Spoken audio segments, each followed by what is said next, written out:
The cold night air was thick with tension as Alex's phone continued to vibrate in his pocket.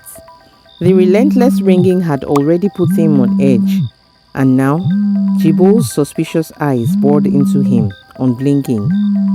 Every ring was a reminder of how close he was to being exposed.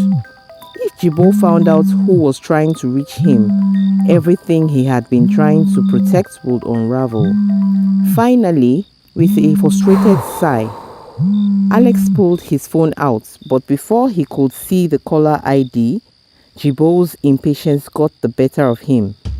In a swift, unexpected move, Jibo snatched the phone right out of his hand. Hey, give it back. Alex tried to sound casual, but his voice betrayed a slight tremor. His heart thudded in his chest like a drumbeat as Jibo stared at the screen, his expression slowly shifting. For a moment, Alex's breath hitched. Had he been found out? Had Jibo recognized Aisha's number? But then, to Alex's shock, Jibo burst out laughing. So why are you avoiding our calls? Jibo asked, waving the phone at him like it was a toy. For a second, Alex was speechless. He was sure he was done for. Sure that Jibo had uncovered his secret. But then he caught a glimpse of the screen.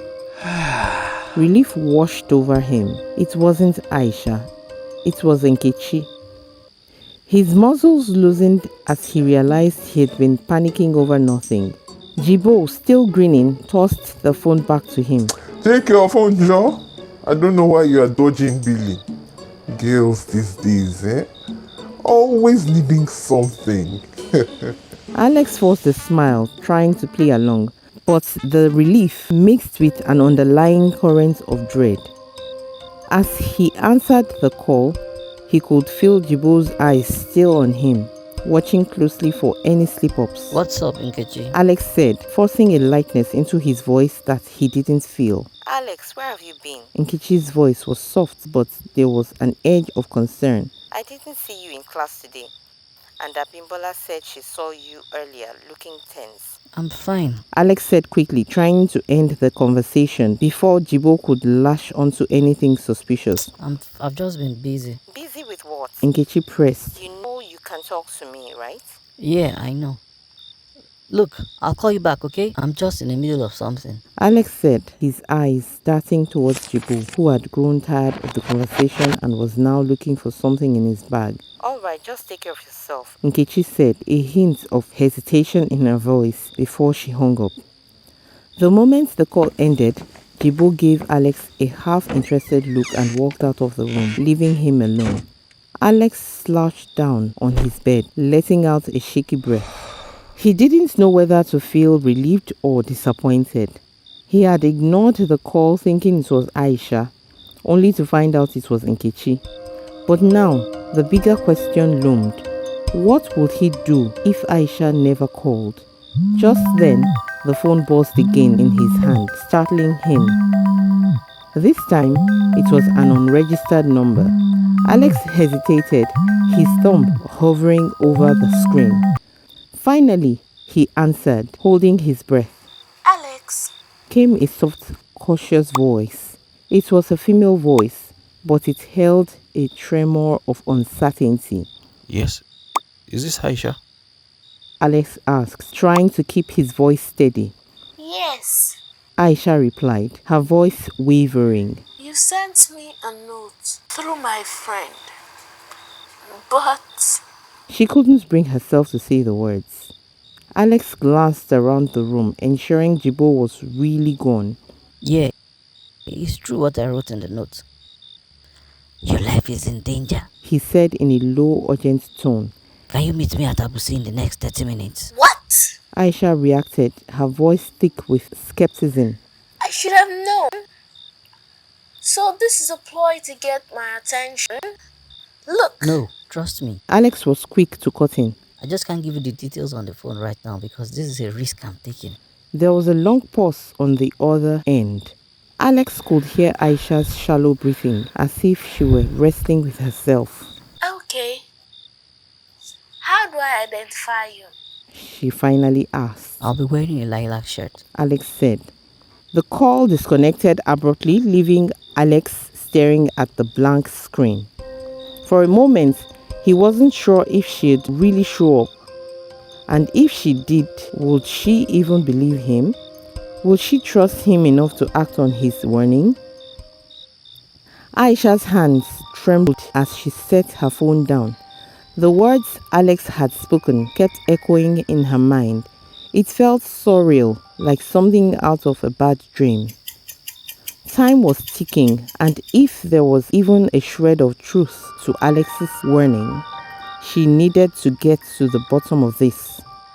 She grabbed her bag, her heart racing as she slipped out of her room into the cool night air. Abusi, short for Abusi Odumari Academy, a school establishment used as one of Ogun State University's campuses for CESAP. CESAP being the abbreviation for Center for Sandwich Program. The Ogun State University is structured as a multi-campus institution spanning most parts of the state. There was another CESAP center at Seiko International Secondary School, Ijebu-Ode, and another one at PS, short for Permanent Site, Agoiwoye, the main campus. This CESAP program is now CCED, Center for Continuing Education. The CESAP centers are now scrapped. Meanwhile, Alex was already waiting at Abusi, standing in the shadows by the entrance of one of the buildings. The atmosphere was eerily quiet, save for the rustle of leaves in the wind. His eyes darted around nervously. Every minute felt like an hour. He checked his watch again. 25 minutes had passed since the call. What if she doesn't come? The thought gnawed at him, but just as he was about to lose hope, he saw a figure approaching. Aisha? He called softly, stepping into the dim light. The figure paused and then slowly walked towards him. Aisha's eyes were weary, her posture defensive. Alex, right? She asked, her voice steady but guarded. Alex nodded quickly, relief flooding him. Yes, it's me. Thank you for coming. Aisha crossed her arms, not dropping her guard. You better have a good explanation for dragging me out here. Taking a deep breath, Alex launched into the story, telling her everything, from when she had offended a member of the Black Belt confraternity to how they intend on exerting their revenge. He watched as her face shifted from disbelief to horror. So you see, He concluded, his voice urgent. your life is in danger. Aisha's mind raced, replaying the incident with the guy she had brushed off. It had been such a small, insignificant moment to her. She had no idea it could have such dangerous consequences. She remembered the way that guy had glared at her after she had embarrassed him, the venom in his words. Had that moment really led to all of this? But what can I do? She asked Alex, who was still trying to figure out how to go about his rescue mission. Aisha, I really don't know.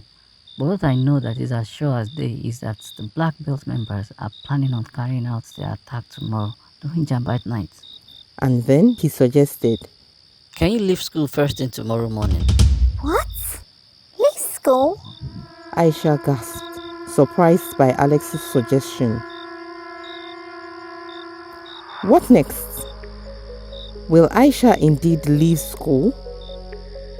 Will Alex's plan to rescue her be successful? Find out in the next episode.